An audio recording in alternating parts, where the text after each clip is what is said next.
Bom dia, pessoal. Eu sou o Helder, você está no canal A Luz no Fim do Túnel. Essa luz está lá no fim do túnel e nós estamos indo diretamente para esse túnel, para essa saída, né?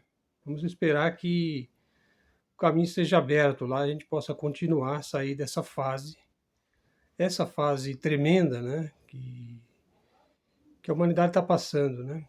É uma fase que foi bastante prevista, né?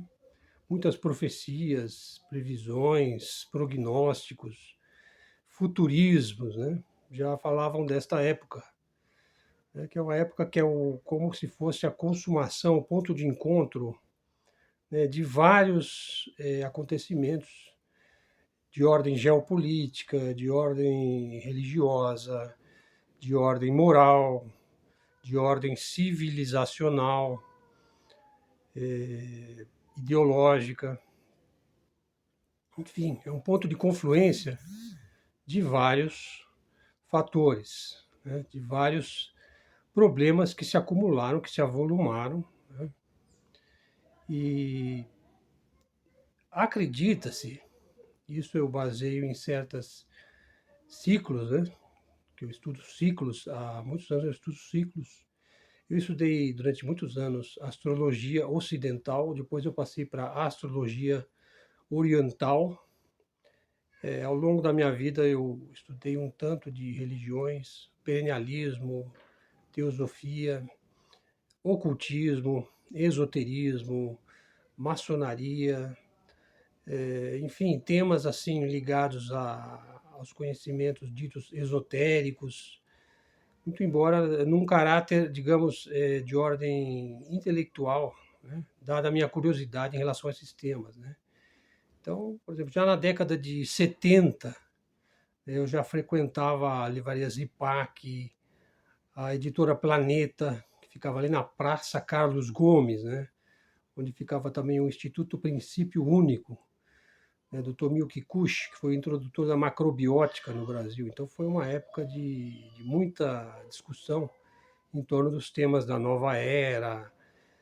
Havia toda uma enorme crítica que já se fazia, né, aos rumos que a contemporaneidade tomava, né?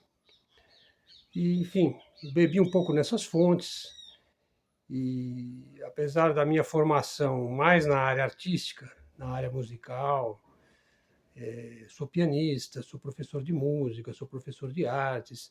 Eu sempre tive um pé nas ciências humanas, né? Sempre gostei muito de sociologia, de filosofia, sempre fui um leitor, né, mais ou menos voraz, né? Não só desses temas, mas também eu li muita coisa sobre guerra, sobre a Segunda Guerra Mundial, que eu estudei um pouco mais, história do Brasil, geografia, geopolítica, que é um tema assim recente que de alguns anos para cá veio crescendo enormemente em importância no Brasil, né? Em função também de toda esta politização e polarização acelerada que houve no Brasil, né? Sobretudo a partir do século XXI, né? Quando o brasileiro começou a se dar conta, né, da sua posição como brasileiro, independentemente do estado em que ele está, e também dessa questão regional, né? Porque é muito diferente você pensar a mentalidade de um brasileiro que mora no Rio Grande do Norte do que aquele que mora no Rio Grande do Sul, né? Mas a unidade linguística do Brasil, que é um dos grandes milagres que nós temos, né, nos permite nos colocar como brasileiros, né? E dentro desse termo brasileiro eu coloco todos os brasileiros, né? Os índios, os negros, os mestiços, os cafusos, os mamelucos, os que moram na cidade grande, os que moram na cidade pequena, os que moram nas comunidades, nas favelas, os que têm uma origem étnica mais acentuadamente europeia, por exemplo, no sul, ou os que têm uma forte miscigenação indígena, por exemplo, região norte. Enfim, o Brasil, do ponto de vista regional, ele tem uma diversidade étnica e cultural muito grande, né? Então é muito importante a gente poder se posicionar perante o Brasil, perante o que é o Brasil, né? E hoje em dia, mais do que nunca, perante o mundo e as mudanças altamente desafiantes que se avolumam, né? E que estão crescendo. Daí a ideia de o trem, que é o trem da vida, da humanidade, que está se encaminhando para o fim do túnel, né? Talvez seja o começo do túnel, né? Um novo começo. Então, voltando ao que eu estava dizendo, todos aqueles estudos que eu fiz, né, de astrologia, sempre pensando na astrologia chamada mundana, que a astrologia mundana ela não é análise de mapa natal, de mapa de nativo, né, de mapa de indivíduo. Ela é um mapa dos países, né, das nações e também das civilizações. Então, ela permite um tipo de análise, né, que é uma análise, evidentemente, astrológica, e a astrologia não é uma ciência, né, ela é uma arte de interpretativa, simbólica, né? E é assim que ela deve ser tomada, né? Como uma fonte simbólica, simbológica, né?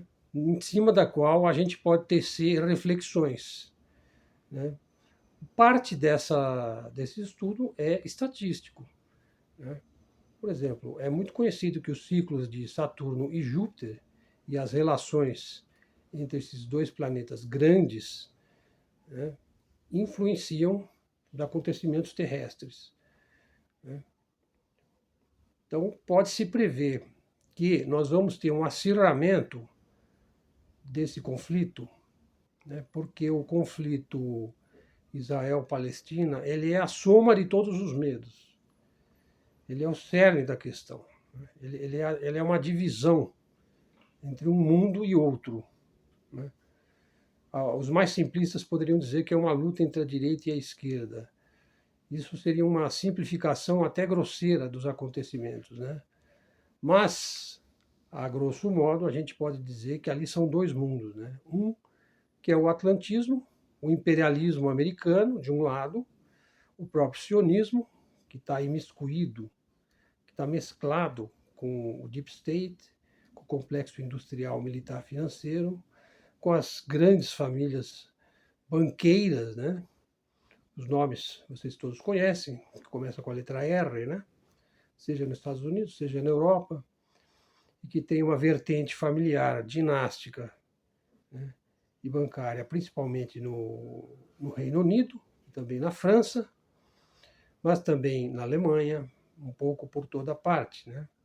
Que o domínio dos bancos centrais, do sistema econômico, do FMI, do Banco Mundial, do BIS, dos órgãos globalistas, né? Eles estão fortemente vinculados aí à ideia dos Estados Unidos como uma espécie de país que vai dominar o mundo, mas na verdade esse domínio ele já está sendo rapidamente enfraquecido. Mas está aí forte, o conflito está se acirrando. Nós tivemos ontem um forte envolvimento aí das Forças Armadas, chamado IDF, né, israelense, na faixa de Gaza, com mais de 100 bombardeios, né, naquela região, o que mostra que eles estão dispostos a tudo, né? E com isso você tem uma perda de civis, e há que se perguntar se o objetivo do sionismo é destruir, é exterminar uma população, né? Porque você não pode simplesmente dizer esta população ela é terrorista. Isso não é possível, em primeiro lugar, porque isso é falso. 2,3 milhões de pessoas que moram na faixa de Gaza são fundamentalmente pessoas pobres e que pertencem a uma certa etnia.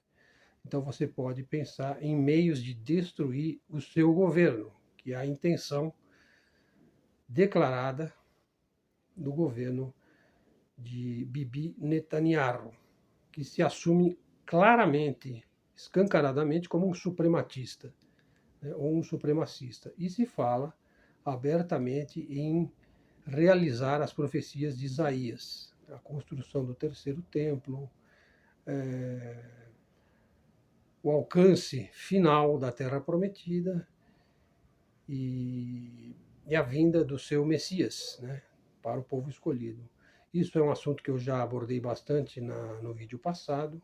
eu particularmente, eu não acredito, né, que possa haver uma terra prometida antes da vinda do Messias, né? Messias esse que há que se dizer, não existe um Messias. O Messias, a grosso modo, ele já veio, né? Então, para nós cristãos, né, para parte da comunidade judaica, ele ainda não veio, né? E para a comunidade muçulmana, o Messias também ele tem uma outra natureza, né? Que não é simplesmente privilegiar um povo em detrimento dos outros povos. Então esse é o risco, né?